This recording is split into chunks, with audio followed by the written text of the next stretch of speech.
3 ஆண்டுகளுக்கு மேலாக திறக்கப்படாமல் உள்ள அங்கன்வாடி மையம் எப்போது திறக்கப்படும் என விடிய அரசுக்கு மக்கள் கேள்வி எழுப்பியுள்ளனர். இந்திரா நகரில் வாடகை கட்டிடத்தில் இயங்கி வந்த அங்கன்வாடி மையத்திற்கு கடந்த அதிமுக ஆட்சியில் 8 லட்சம் ரூபாயில் புதிய கட்டிடம் கட்டப்பட்டது. இந்நிலையில் கடந்த 3 ஆண்டுகளுக்கு மேலாகியும் இன்னும் திறக்கப்படாதது குறித்து பலமுறை கோரிக்கை விடுத்தும் விடிய அரசு கண்டு கொள்ளவில்லை என மக்கள் குற்றம் சாட்டுகின்றனர்.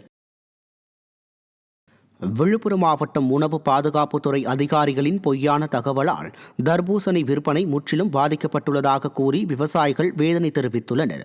திருவம்பட்டு பகுதியில் அதிக அளவில் தர்பூசணி சாகுபடி செய்யப்பட்டுள்ள நிலையில் ரசாயனம் கலந்து தர்பூசணிகள் விற்பனை செய்யப்படுவதாக உணவு பாதுகாப்புத்துறை அதிகாரிகள் சுய விளம்பரத்திற்காக பொய்யான தகவலை பரப்பியதால் அங்கு பெரும் நஷ்டத்தை சந்தித்து வருவதாகவும் தங்கள் வாழ்வாதாரம் சிதைவிற்கு விடிய அரசின் அதிகாரிகளே காரணம் என்றும் விவசாயிகள் குற்றம் சாட்டினர்.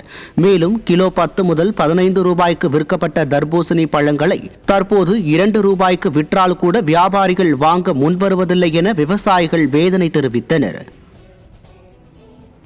இந்த ஆண்டு போதுமான அளவுக்கு விளைச்சல் எங்களுக்கு கிடைச்சது.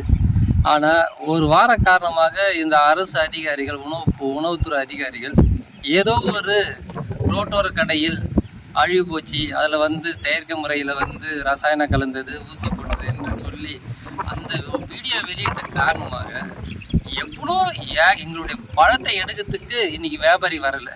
நாங்களே கூட்டு கொடுத்துங்கிறோம். சொல்லப்போனால் இன்னைக்கு 1000 ரூபாய், உண்மை 1000 ரூபாய்க்கு எடுத்து சொல்கிறேன், வியாபாரி எடுக்க மாட்டேன்றோம். அந்த நிலைமைக்கு மோசமாக ஆகி போச்சு. கடந்த ஒரு வாரத்துக்குமாக இவ்வளோ அளவுக்கு வீழ்ச்சி அடைஞ்சது நான் எங்கேயுமே பார்க்கல. அந்த அளவுக்கு மிகப்பெரிய அளவில் மோசமான நிலைமைக்கு எங்களை தள்ளப்பட்டுள்ளது. விருதுநகர் மாவட்டம் ஸ்ரீவில்லிபுத்தூர் அருகே சாலையில் உயர் அழுத்த மின்சார கம்பி அறுந்து விழுந்த சம்பவம் மக்களிடையே அச்சத்தை ஏற்படுத்தியுள்ளது. ஸ்ரீவில்லிபுத்தூர் வத்திராயிருப்பு சாலை நடுவே மின்கம்பி அறுந்து தொங்கியதால் அப்பகுதியில் போக்குவரத்தும் பாதிக்கப்பட்டு நெரிசல் ஏற்பட்டது. மின்கம்பிகளை பராமரிக்காமல் மக்களின் உயிருடன் வெற்றி விளம்பர மாடல் அரசு விளையாடுவதாக மக்கள் கண்டனம் தெரிவித்துள்ளனர். விருதுநகர் மாவட்டம் ஸ்ரீவில்லிபுத்தூரைச் சேர்ந்த நகராட்சி அலுவலரின் பணி ஓய்வு நிறுத்தி வைக்கப்பட்டது. ஸ்ரீவில்லிபுத்தூர் நகராட்சியில் பல ஆண்டுகளாக மேலாளராகவும் பொறுப்பு ஆணையாளராகவும் பணியாற்றிய பாபு பெரம்பலூரில் கணக்கராக பணியாற்றி வந்தார். இந்நிலையில் அவர் மீது வருமானத்திற்கு அதிகமாக சொத்துக்கள் வாங்கிய புகாரின் அடிப்படையில் அவரது ஓய்வு நிறுத்தி வைக்கப்பட்டுள்ளது. இதை அறிந்த பொதுமக்கள் ஸ்டாலின் ஆட்சியில் தலை முதல் கால் வரை எங்கு பார்த்தாலும் முறைகேடு செய்பவர்கள் விரவி கிடப்பதாக குற்றம் சாட்டுகின்றனர்.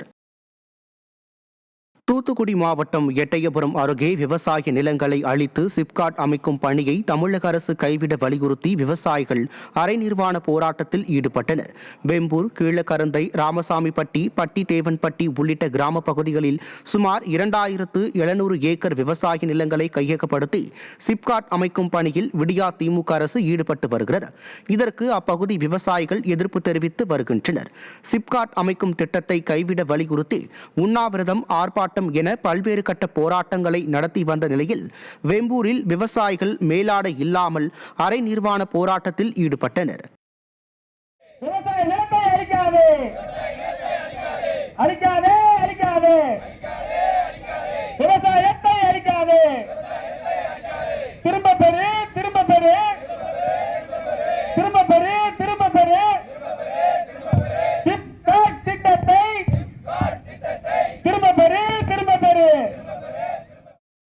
கடலூர் மாவட்டம் புவனகிரி அருகே 1500 ஏக்கரில் பயிரிடப்பட்டிருந்த உளுந்து, பச்சை பயிர் செடிகள் மழையால் சேதமடைந்துள்ளன.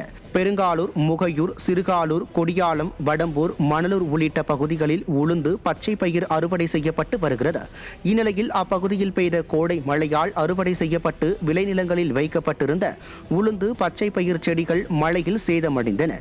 வேளாண் அமைச்சர் உள்ள இம்மாவட்டத்தில் இதுவரை அமைச்சரோ அதிகாரிகளோ வந்து பார்க்கவில்லை என வேதனை தெரிவித்துள்ள விவசாயிகள் விடிய அரசு உரிய நிவாரணம் வழங்க வேண்டும் என கோரிக்கை விடுத்துள்ளனர்.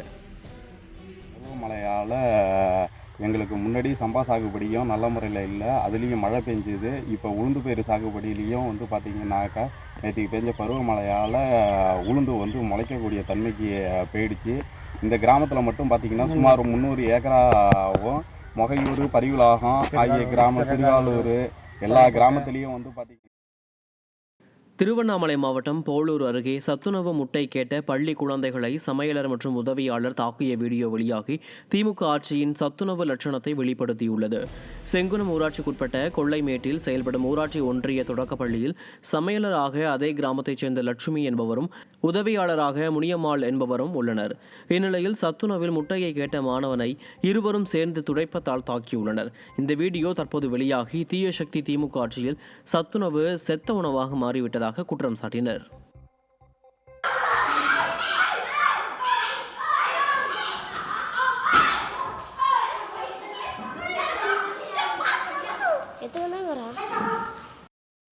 தேனி மாவட்டம் பரமசிவன் மலைக்கோயிலில் நடைபெற்ற கும்பாபிஷேகத்தில் அறநிலைத்துறையின் குளறுபடிகளால் பக்தர்கள் இன்னலுக்கு ஆளாகினர்.